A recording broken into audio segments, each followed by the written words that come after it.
And thanks for clicking on this video, guys. Today we are here to do another of our comparisons. We're actually here to compare two amazing space games.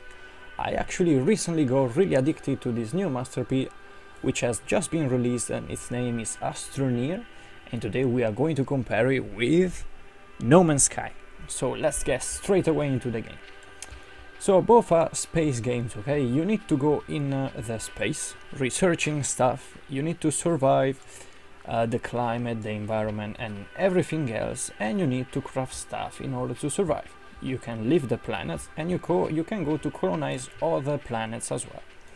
So let's talk straight away about the main points that are important for some of you guys.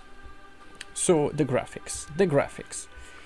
They are very simple in both the games, but in Astroneer, as you can see, they are a little bit more polygonal, so you can see that the things get digged with a lot of polygons, and some of you might not like it. So in this case, and also because of the details, as you can see, the clouds are very simple, the vegetables as well, which are called organic in this game. As you can see here, they are really simple, and therefore the graphics points goes to No Man's Sky, which is a lot more accurate and a lot more polished. After that, the optimization for both the games is great. They say that the FPSs of this Astroneer is not great, but just in the beginning. In the beginning of each game you will have a little bit of lag spikes, but they really fall down after 5 seconds maybe, so it doesn't really matter. The optimization is great in both the games, but as Astroneer is still in alpha, pre-even alpha, which is like pre-alpha, it's not even a finished game at all, it's not even half finished this game. Therefore, No Man's Sky is a little bit more optimized. And that's basically it. But let's talk about exploration. So a good thing that No Man's Sky has, but the Astroneer doesn't, is animals. In here I couldn't still find any animal, but I bet that they are going to introduce it. So the animals is another point that you have in Astroneer that you don't have here. At least you have this type of Pokédex, we can call it, in No Man's Sky, where you and other players discover the other animals basically. And this is something that Astroneer is truly missing. But I'm sure that in the future they will think about it. So this point goes to No Man's Sky. Apart from that, let's talk about gathering resources, and yeah, let's talk about this one first. Gathering resources in this one is really easy. You just have this hoover that basically digs in the ground and it gives you automatically the resources in question. In No Man's Sky you have this type of laser that you shoot in order to get back the resources and so on. And I think it's not really cool. It works a lot better in Astroneer because you can dig in the ground, as you can see here, making your own tunnel. You can shape basically up the world as you prefer. In this case then, gathering gives all the point to Astroneer. And then let's talk about variety of the gameplay. So No Man's Sky looks like it has a gameplay a lot more varied, but after a bit you start to do not see anymore the kind of fascination that comes out of the game. While in Astroneer, well guys, it's so amazing. Like, it's like you need to carry on for at least 10 hours before being truly satisfied about what you did with the game.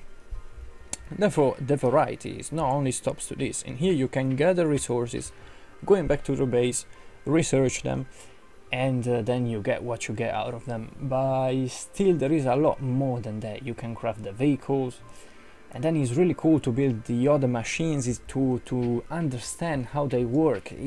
If you don't search for the tutorial online, this Astroneer also gathers a point more, because it's truly rewarding to understand by yourself how these things are actually working.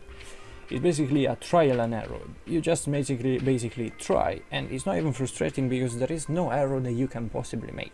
You can just craft stuff, and then if you like it and if it is useful, it's good, otherwise not. So the variety of the gameplay goes totally to this one, because even if it looks less varied than in No Man's Sky, I can assure you that it gives you a lot more fun and for a lot more hours. Therefore, this points goes to Astroneer. Talking of which, let's talk about the bases. In No Man's Sky you can actually build your own base, while in here, not really. You can just craft a little bit of tools that you can just basically decide where those tools are going.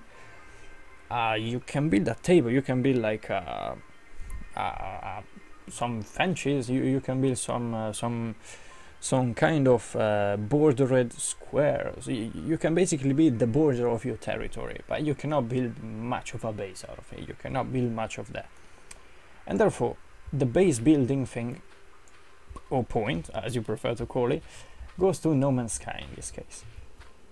Apart from that, the longevity of the game, as we already said, goes totally to Astroneer. Let's talk about the mechanics. The mechanics in this game, they are truly amazing. You have oxygen, you have from time to time a kind of storm that is impossible to counter unless you hide in your own cell, which is the capsule this Astroneer got catapulted to this war with. And well, not only this, also gathering resources, finding this kind of loot crates, which gives you things randomly, the fact that you need to research them. The mechanics of this game are far more and more interesting than No Man's Sky. For the last point then, and for the fact that this game is generally a lot more interesting and entertaining than No Man's Sky, makes this game winning the comparison. Well, I hope you guys agree with me on these points. In case you do or you don't, just let me know why in the comments below. I'll be waiting for you today for a stream. If you didn't see yet, probably is out already the archive of it, but recently I was doing a stream about this. In this channel you will be able to find all the guides about this game. Also, another thing we didn't mention, another point goes to the price. No Man's Sky is still full price. This one is just £15 in the UK, so it's totally worth it. It's totally worth it. And therefore, guys, if you were wondering if you should have bought it or not, go for it. Totally go for it. Well, this was everything from this comparison anyway. Stay tuned for all the guys about this game, for the streams which are coming once a day. Subscribe for keeping me company, and I'll see you for sure in one of the next videos then. And comparisons also are coming every day. How could I forgot to mention it? Comparisons are coming every day, and I am trying to do a review of a new game every day now. So the good intention is that it is a kind of a New Year's resolution. Let's try it out, and I'll be waiting you in the next videos then. Let me know what did you think about this video down in the comments, leave a like, and I'll see you in the next videos then. Cheers!